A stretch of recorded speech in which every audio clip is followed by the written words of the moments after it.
Don't give up. Don't give up. That's what I want to say to you today. Don't give up. I don't know where you are. Maybe you feel like you're on the mountaintop, but I know that there are some people who feel like they are walking through the valley of the shadow of death. And even in spite of that, you have to remember that part of it that says, Thou art with me. Oh my gosh. I don't know what I would have done if the Lord wasn't with me through some of the challenging moments that I've gone through in this life. I'm so glad that He allowed grace and mercy to take me through those valley moments. And so I wrote a book. Some of you already have it, and it's called Don't Give Up. And it's really interesting because as I was feeling prompted by the Lord to write it, to share the testimony, because one thing about it, when you experience some hardship in this life, you feel like the rug's been pulled underneath you, you've gone through heartache, you've gone through grief or financial deficit. A lot of times when you start moving through it, somebody else is over there at the beginning of that tunnel, of that valley, of that process. And they are literally looking, sometimes even online, typing in something according to their struggle. And I like to say this: you've got the gold. You have the strategy, you have the wisdom, but you also have the empathy and the sympathy. And I feel like that's something in this world that's lacking in many areas. When people go through those vulnerable moments, and it's important to God, it's on the heart of God. And you see that mom, with those children. You see that dad who lost his job. You see that person whose loved one has passed away and they're experiencing grief. And sometimes instead of empathy, people will say to them, why don't you get over it already? Well, how? You tell me how. Tell me how to get over it. The other thing is that sometimes we're going through that process and that journey with God. I think about Joseph all the time in the Bible. He had that God dream. That dream was so good. And he went and he shared it with his brothers. And regretfully, they were jealous of him. And so all they really wanted to do was to take him out. How dare you have a dream like that? You've got a lot of nerve. This is how they felt. And they threw him into that open cistern with the intention of getting rid of him and getting rid of his dream. My God. My God. Do you know that sometimes there are people who really would love for you just to go away? The enemy, most of all, what they don't realize is that he's behind the scenes whispering in their ear, making them hate you without a cause. But I want you to keep your eyes focused on God. Just because they didn't like the dream and they tried to kill the dream did not die. Even though he went into the pit, he went into the prison, he went and was sold into slavery, and all of the things that happened to him. That God dream, that dream that comes from God, that doesn't die just because people want it to. So I'm going to read to you today from chapter 4 of Don't Give Up. I wrote this book back in 2018, and I thank God that I have heard from people how it has helped them in the midst of the rough spots. People who had the virus, who said, all I could hear you saying was, don't give up in my ear. People who went through other things, heartache, heartbreak, and loss. Don't give up. That's the message. So listen. Chapter 4, Butterfly Wings. Little caterpillar, inching slowly along the ground.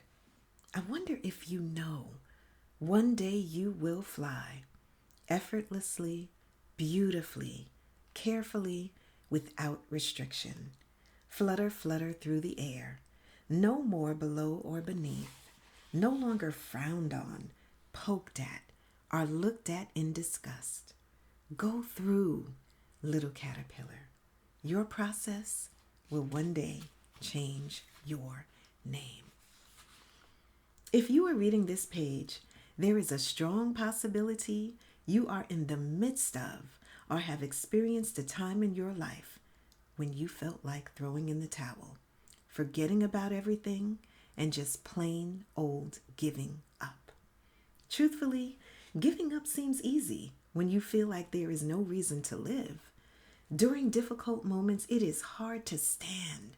When your legs keep buckling under the weight of intense pressure you are experiencing day in and day out. I write to you to tell you that you have to make it. You have to breathe. You have to live. And you have to survive. Why? Because I know.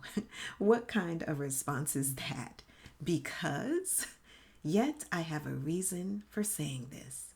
We can equate the process we deal with to the life of a caterpillar turned to butterfly. Please give me a moment to further explain. You see, I often wondered about the process of caterpillars in comparison to humans. Both start off in one place and transition to another. Both go through stages, and both have to press through obstacles and difficulties in order to survive. To this end, I imagined having a talk with a butterfly who knew a thing or two about life. I imagined myself following the now butterfly, once caterpillar, through a very difficult process, which developed into a miraculous occurrence. I'm going to stop there for today. A difficult process. Didn't even know that one day it wasn't going to be down on the ground anymore. People weren't going to be looking at it in disgust, saying there's nothing. Ew, caterpillar? So yucky, it's so ugly. Let me tell you this. The reason why people do that is because they have this very, very narrow and limited belief of what success is, what beauty is, and what anything wonderful is. So they believe that even you and your story and your life is supposed to fit into their very narrow, limited space. But know this, glory to God, when you are made by God, when you are formed by the designer, architect extraordinaire, which is God, there are no limitations. And He did not make you to be like someone else. He did not take, a mold and say, I'm going to fit this person. Dita fit in this mold. This person fit in this mold. He didn't do that. As a matter of fact, you are supposed to celebrate your unique capabilities, your identity, that you even have a different fingerprint. And I don't know how God did that with all the people on the face of this world. And it doesn't matter that I know. The fact that He did it is also magnificent. Your DNA, everything about you is special because God made you. And so I want you to find more reasons to celebrate that in your life. And I have a course that even comes from this, but one of the questions in the course is start to name some of the things that make you uniquely you. And realize this, it may be things that other people frown on, but who cares about that? Take those things and start to say, you know what? My corny sense of humor, my look, my nose, right? All of these things make me uniquely me. And in some places, people may celebrate those things about you. And in other places, they may not. But I want you to start to embrace the gift of God that you are so much that you start to celebrate you too. So that when someone else comes and they feel like they don't need to be thankful or see you as being special or see you as being valuable, you will already have built up your confidence in God and your identity so much, your identity in Him, that it won't even matter. That's where I want you to get.